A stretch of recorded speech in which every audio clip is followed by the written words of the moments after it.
Alright, welcome. If you have clicked on this video and you have a ligament/tendon injury, congratulations, your injury is about to heal for the better. In this video, I will explain you a method. I will give you a method/routine that will help you get over your ligament/tendon injury the fastest way possible. It does not matter if you've had this injury for a couple of days, couple of weeks, or even a year. Your injury is about to get healed for the better. So before we start, let me give you an overview of who I am, like why you should listen to me. For the context, I am a calisthenics athlete who has been training calisthenics for the past 4 years. I'm strong as hell. In the starting of January 2025, in a boxing match, I partially tore one of my ligament in my right wrist. So after the match, even during the match, I felt nothing. The match went great. I smoked my opponent. When I went home after 30 minutes or so, the pain started to kick in. The pain was so excruciating, I could not even hold a cup. I felt pain even opening my hand in the air. The pain was so bad. As a normal person would do, I did not care too much about it. I thought it will go away in a couple of days. So I took a few days off, and newsflash, nothing happened. The pain was similar as before. So I went to the doctor. The doctor told me you have partially torn a ligament. It was a TFCC tear in my wrist, due to which I was unable to do literally anything. I could not even ride a motorcycle. I could not hold heavy objects. Doctor told me to rest and put me on some medication. Newsflash, it did not help the way it's supposed to helping me. Couple of months went by. It was healing, but not the way it's supposed to be healing. So what I did, I took matter into my own hands. I literally learned the wrist anatomy. I learned so many ways of rehabilitation. Some were good, some were not so good. I used myself as a test subject. And over the course of like 6 months, I have used ton of methods for regaining my ligament. So I know what I'm talking about. So let me give you, so I've learned this new routine couple of weeks ago. So what happened was, I was going through the YouTube, you can even look it up. So there's a scientist who develops ligaments in his lab and then perform tests on it. So I immediately knew he's the guy. If the information I'm looking for, he must have it. So I watched a couple of his videos. They are laying around the YouTube. You can even search for it. After finishing with this video, you can go for Dr. Yad Ligament Podcast, something like that. You put it on YouTube, it will come up. Watch the video, it's fucking goldmine. So what happened, I used his knowledge and used myself as a test subject to perform tests on me and see if it helps or not. And to my surprise, it drastically improves your ligament/tendon health. I tried it for like a week and I saw great results. So let me tell you first of all how to fix any injury, especially how to fix a ligament/tendon injury, or even if you have tendonitis. The way you heal any injury is by providing blood flow to it. So the next time you ever injured an area, just do blood flow, blood flow, blood flow.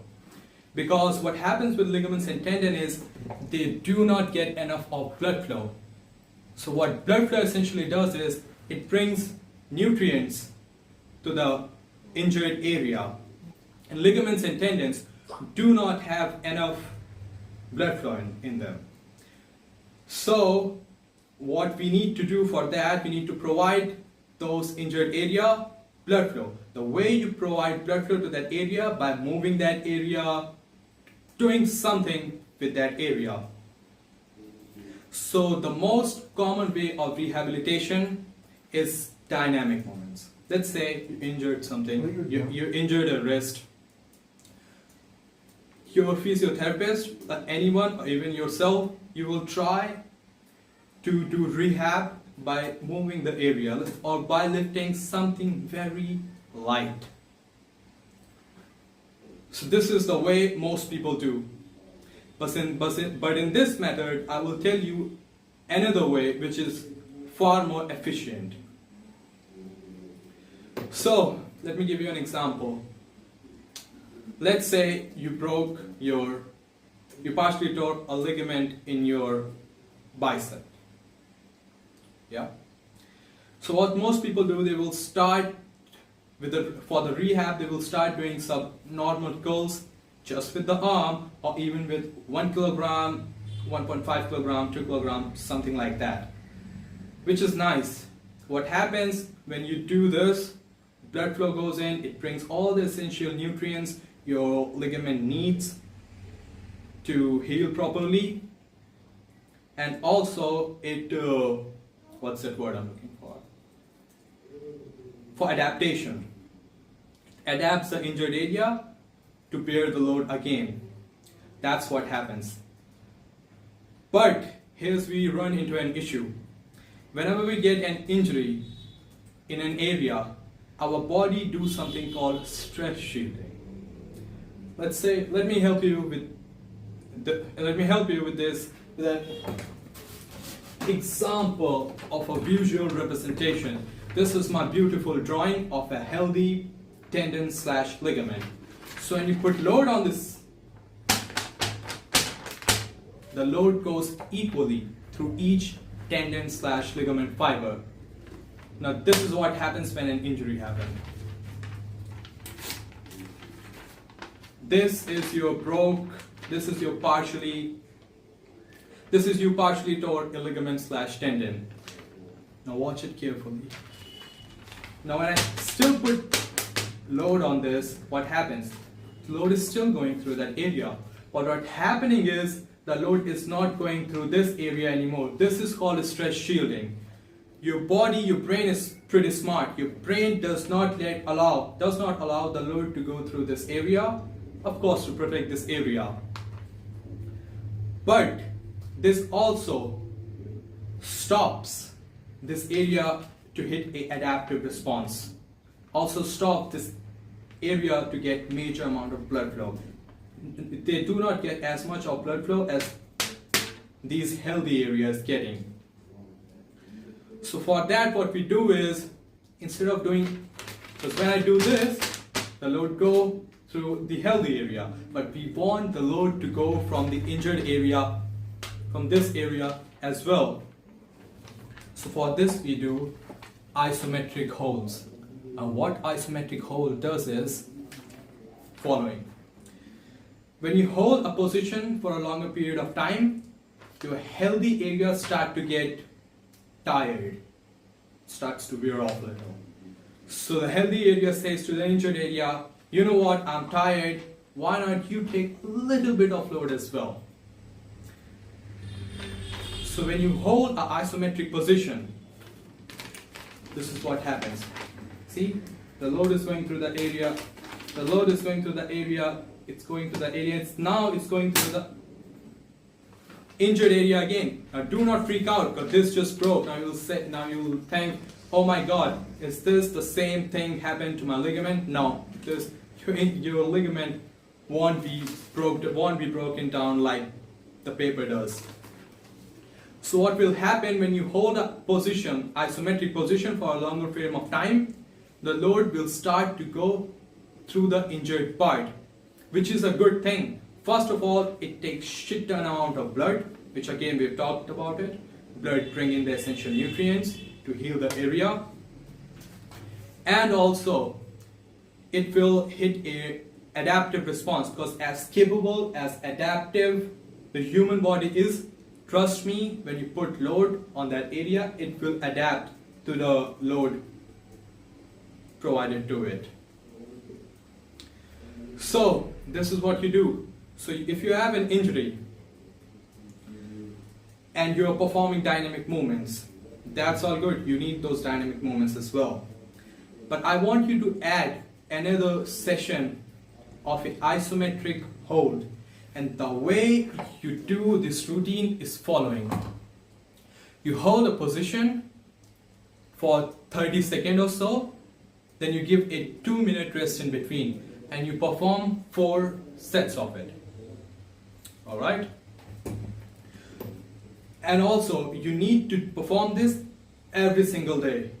Take this as you take a course of antibiotics. You do not want to miss any single day.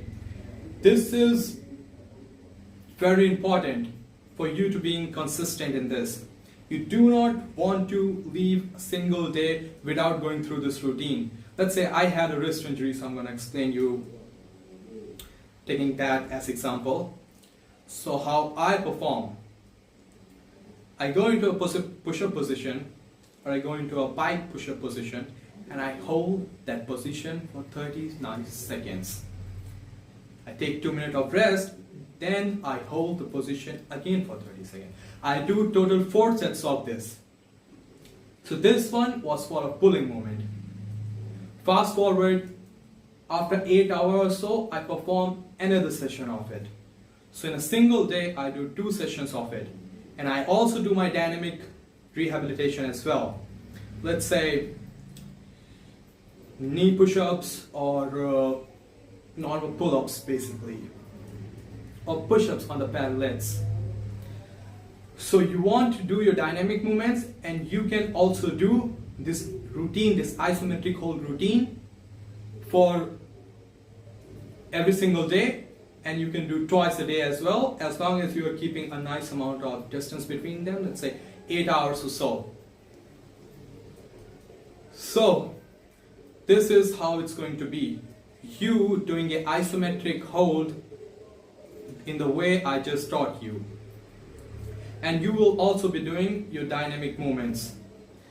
This will improve your healing factor by at least like 20%, because in the past week I have seen some drastic improvement in my wrist strength. My wrist was already healed about 69%, but I'm not gay. I want my whole strength to be back.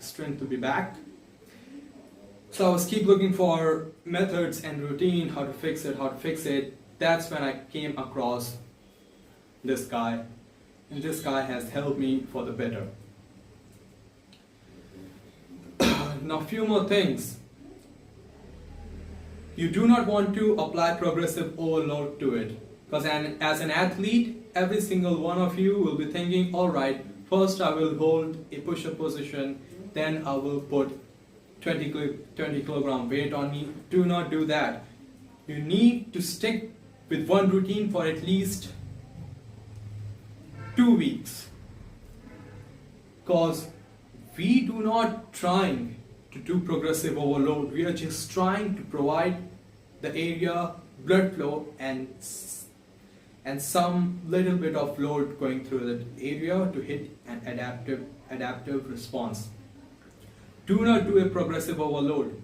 Do the same weight/way you did on the first day till at least like 5th week or so. Because what happens is, when any ligament or tendon gets stretched and it comes back down to its original length, it absorbs the nutrients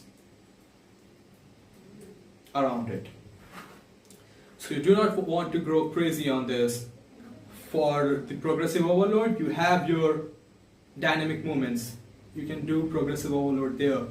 But for the health of ligaments and tendons, just stick to this nice routine. It won't hurt you. It will take like 10 minutes of your time every single day, and your injury will get healed for the better. So I believe I have went over all the necessary and important points for you to perform this. If you have a question, leave in the comment. If you enjoyed the video, give it a like. If you really find it entertaining, consider subscribing. So yeah, get after it.